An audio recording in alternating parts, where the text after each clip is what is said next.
Posible nga ba na itong si Ronald Tubig ng Terra Firma ay mapalitan na? Matunog ngayon yung mga coaching changes dito sa PBA. Una na yung sa NLEX, pangalawa yung dito sa Blackwater, papalitan daw si Carriazo. At syempre alam natin yung sa Titan Ultra, papalitan din daw si Cardell. At yun nga sa Phoenix, napalitan na si Willie Wilson ni Charles Chu. So ngayon ang tanong ng karamihan, panahon na ba para palitan to si Ronald Tubig sa Terra Firma? Meron nga mga nagsasabi na baka pwedeng si Alex Compton o kaya itong si Chito Bicolero ilagay dyan.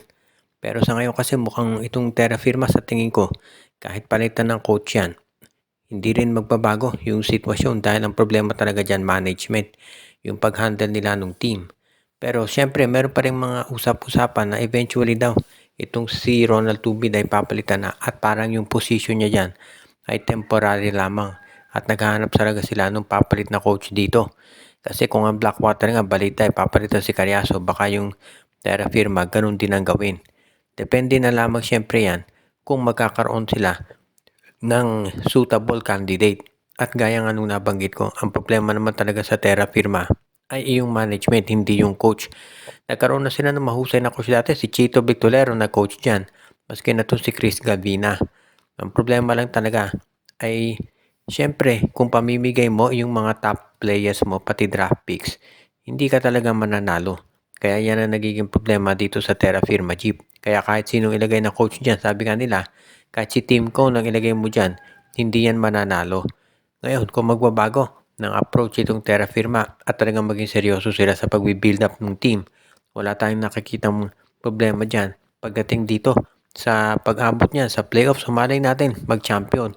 Pero kinakailangan siyempre na masiguro nila na yung ilalagay na coach dyan, magkaroon ng mga players talaga na pwede nitong gamitin. Ito nga po si Calvin Abueva ay pwedeng mapunta dito sa rain or shine. Yung laro kasi nitong si Calvin Abueva ay bagay na bagay dito sa koponan ni Coach Yeng Giao. Si Abueva syempre alam natin na gusto niya yung takbuhan palagi at mahusay sa depensa. Itong si Abueva parang si Jonard Clarito yan actually, yung undersized na power forward kaya pwede talaga yan dito sa rain or shine Elasto Painters at yan ang dahilan kung ba't maraming naniniwala na ito talaga ay maglalaro para dito sa ROS. Ayon sa Titan Ultra, sila ay independent team. So, pwede nilang i-trade dito si Abueva kahit saang team nito gusto. Ngayon, magdedepende na lamang syempre yan kung magkakaroon sila ng sabihin na nating pagkakaintindihan ng rain or shine. Kasi mataas ang trade value ni Abueva ngayon kahit na 37 years old na to. At yan ang dahilan kung bakit nga itong si Coach Yengia kung gusto niyang makuha itong si Abueva, kinakailangan medyo matindi yung i-offer din niya na kapalit para dito. Siyempre Titan Ultra, sinabi na nung team model nila na ayaw niya i-trade itong si Abueva. So if ever talaga na magkaroon ng pagbabagong isip yan, ibig sabihin kung matitrade nga to si Abueva, kinakailangan solid yung package na ibibigay dyan nitong si Coach Yeng Giao. At yan ang dahilan kung ba't maraming naniniwala talaga na magkakaroon eventually ng pagbabago dito sa lineup nitong Rain or Shine Elasto Painters. At kung masama dyan itong si Calvin Abueva, magiging good news yan para dito sa Rain or Shine. Dahil ito talaga yung magiging malakas na player na magagamit nila at sigurado tayo na talagang ito yung makatutulong dito sa koponan ni Coach Yeng Giao. Kinakailangan lamang talaga na masiguro nila na yung magiging laro nila ay talagang babagay dito sa sistemang papairal nitong si Coach Yeng Giao. Siyempre, Game 5 na at alam natin na magiging matindi ang bakbakan dito. Kaya tignan natin kung anong mapagkasusunduan ng dalawang panig. Kung ito nga bang San Miguel Beer ay magkakaroon ng panalo dito sa Game 5 o itong TNT. Tinambakan ng TNT ang San Miguel noong Game 4, so ibig niya sabihin meron silang momentum. Pero tabla yung serye, so kinakailangan lamang ng San Miguel talaga na mag-focus dito. Ang napansin natin dito sa serye ng San Miguel versus TNT, no? Yung team na maganda, yung first quarter, usually yan ang nananalo. So very important dito yung start ng game para sa dalawang koponan. Kung itong TNT ang kinakailangan nating tignan dito kung makapaglalaro si RR Pugoy. Malaking bagay kung hindi ito makapaglalaro dahil nagkaroon ito ng pulled hamstring. Kahit nanalo TNT doon, yan ang isa nilang concern. Sinabi ni Ara na pipilitin daw niya maglaro pero syempre ang may final say dyan yung kanyang doktor, yung team physician nila. Kaya nga ngayon, itong si Coach Chot Reyes, pag-aaralang mabuti kung ano ang pwede nilang magawa dyan.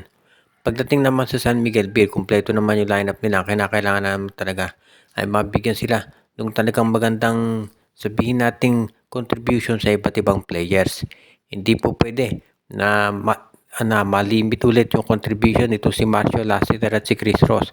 At kinakailangan umpisa pa lamang ay kumamada na sila para makatulong dito sa opensa ng San Miguel Beermen. Dahil hindi naman biro itong ginagawa ng SMB pagdating dito sa pag-balance ng lineup nila.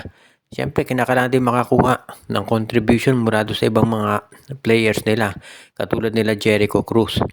Magiging very physical sigurado itong Game 6 o Game 5 dahil siyempre kapag nanalo ka dyan, isang panalo na lang ay magiging kampiyon ka na dito sa Philippine Cup.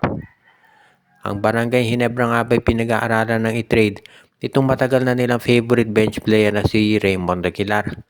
Pinag-iisipan kasi ngayon ng Ginebra kung sino-sino pa yung mga players na pwede nilang mabitawan para makapag-acquire ng mga top assets na pwede nilang i-trade para sa iba't iba pang mga top draft picks. Magkakaroon ng major overhaul daw itong lineup ng Barangay Ginebra at yan ang dahilan kung bakit nakikita natin na sigurado na magiging isa na dito sa mga top teams sa PBA itong Ginebra kapag na-trade dito si Raymond Aguilar dahil ang balita ang kukunin daw nilang kapalit para dito ay itong si Kmar Carino ng Terra Firma. Willing maghintay ang Ginebra na makarecover sa ACL. Si Kmar Carino at yan ang dahilan kung bakit payag silang i-trade dito si Aguilar. Kapag nagawa niya to, sa tingin ko, magiging madali na to para dito kay Coach Tim Cone na mailagay o ma-integrate itong si Kmar Carino dito sa lineup ng Ginebra. Kapag nandiyan na si Carino, meron ng Twin Towers itong Gene Kings, si Aguilar at si Carino, plus ang nagbabalik na si Isaac Go. Kaya nga sa tingin ko, dito talaga yung hinahanap ng Ginebra, yung malaking front court. Meron kang Carino, Aguilar, meron kang Go. Of course, nandiyan si Norbert Torres, si Troy Rosario, at yung draft pick ng Terra Firma. At ito rin ang dahilan kung bakit maraming naniniwala na itong si Coach Tim Cone, only a matter of time bago na lamang ito talaga magkaroon ng line-up na kanyang magagamit talaga at pwedeng maging isa dito sa pantapat sa SMB, TNT at maski na sa Converge Fiber XRs. Of course, alam natin pagdating ng Commissioner's Cup at Governor's Cup, quality import lagi Ginebra dahil si Brownlee nandyan. Pero pag dito sa Philippine Cup, yan talagang hinahanap ng Ginebra ngayon, yung pagkuha ng iba pang mga magagaling na players kaya iti-trade na si Aguilar. At bago tayo magtapos ay batiin natin yung ating mga taga-subaybay na sila Joseph Pineda, si RG Bueno, si Katsakino Dokusin, si Ireneo Salangsang, si Malyari Mascareñas, Dexter Domer, si Edwin Carmona Jr., Monde Guzman, pati na rin si Malyari Mascareñas, Anthony Alon, si Michael D., si Romeo Conchada, pinapati din natin si Jonel Alagon, Joshua Giray, Espejo at Rosales Family, Ronald Berbosidad at ang iba pa.